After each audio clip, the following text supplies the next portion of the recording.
വന്ദേമാതരം ആലപിക്കുന്നതുമായി ബന്ധപ്പെട്ട വിവാദത്തിൽ സംസ്ഥാന സർക്കാരിന്റെ ഭാഗത്തു നിന്നും പ്രധാനമായും 2 പേരാണ് പ്രതികരിച്ചത്. സ്വാതന്ത്ര്യ ദിനാഘോഷത്തിൽ വന്ദേമാതരം മുഴുവൻ ആലപിക്കണമെന്ന സംസ്ഥാന ചീഫ് സെക്രട്ടറിയുടെ ഉത്തരവ് സംബന്ധിച്ച മുഖ്യമന്ത്രി വി.ഡി. സതീശനാണ് ആദ്യത്തെ പ്രതികരണം നടത്തിയത്. നിയമം പാസാക്കി, പ്രസിഡന്റ് ഒപ്പുവെച്ച് നോട്ടിഫിക്കേഷനായി വന്നിട്ടുണ്ട്. ആ നിയമത്തിൽ വന്ദേമാതരം മുഴുവനായി പാടണമെന്നാണ്. നിയമപരമായി പറയുന്നതാണ്. പാർലമെന്റ് പാസാക്കിയ നിയമമാണ്. അതിനെ അധിക്ഷേപിക്കുകയോ ചെയ്യാതിരിക്കുകയോ ചെയ്താൽ 3 വർഷം വരെ തടവു ശിക്ഷയുണ്ട്. ഇതാണ് മുഖ്യമന്ത്രി വി.ഡി. സതീശൻ പറഞ്ഞത്. AICC ആസ്ഥാനത്ത് സ്വാതന്ത്ര്യദിനത്തിന്റെ ഭാഗമായി വന്ദേമാതരം മുഴുവനായി പാടിയതുമായി ബന്ധപ്പെട്ട വിവാദത്തിൽ ആരോഗ്യവകുപ്പ് മന്ത്രി കെ മുരളീധരൻ പറഞ്ഞ വാദമാണ് രണ്ടാമത്തേത്. വന്ദേമാതരം പാടിയാൽ മുഴുവനായിട്ടും പാടണമെന്നും അല്ലെങ്കിൽ രാജ്യദ്രോഹ കുറ്റമാണെന്നും ഒരു ബില്ല് പാർലമെന്റിൽ പാസാക്കി. ഇനി അതിന് പരിഹാരം ഉണ്ടാക്കണമെങ്കിൽ കോടതിയിൽ പോകണം. ഇങ്ങനെയായിരുന്നു ആരോഗ്യവകുപ്പ് മന്ത്രിയുടെ പ്രതികരണം. കോൺഗ്രസിന്റെ 2 മുതിർന്ന നേതാക്കളായ ഭരണഘടനാ പദവിയിലിരിക്കുന്ന മുഖ്യമന്ത്രിയും മന്ത്രിയും പറഞ്ഞത് ശരിയാണോ? 2026 ജൂലൈ മാസത്തിലാണ് prevention of insults to national honour ഭേദഗതി ബിൽ പാർലമെന്റിൽ വരുന്നത്.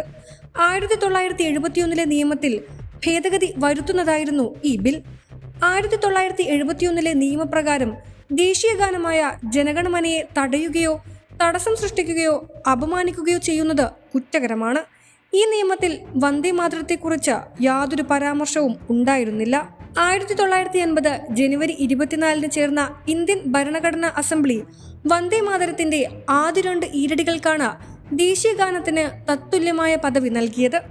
ആർട്ടിക്കിൾ 51A പ്രകാരം ഭരണഘടനയിൽ ദേശീയ ഗാനവും ദേശീയ പതാകയുമാണ് അംഗീകരിച്ചിട്ടുള്ളത്. മാത്രമല്ല, ഭരണഘടന അംഗീകരിച്ച ദേശീയ ഗാനം പോലും പാടാൻ ആരെയും നിർബന്ധിക്കാൻ പാടില്ലെന്നാണ് ബിജോയ് ഇമ്മാനുവൽ കേസിൽ സുപ്രീം കോടതി വിധിച്ചത്. വന്ദേമാതരം മുഴുവൻ ആലപിക്കണമെന്ന ഭേദഗതി ഭരണഘടനയിൽ ഇതുവരെ വരുത്തിയിട്ടില്ല. ആദ്യത്തെ 2 ഇരടികൾക്ക് നൽകിയ ഭരണഘടനാ പദവിയാണ് ഇപ്പോഴും രാജ്യത്ത് നിലനിൽക്കുന്നത്.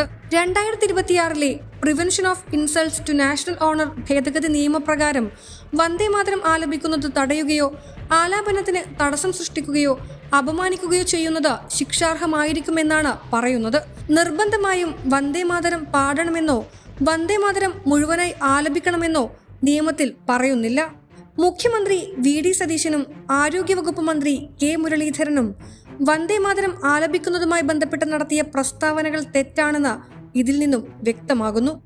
Digital desk, Kairali news.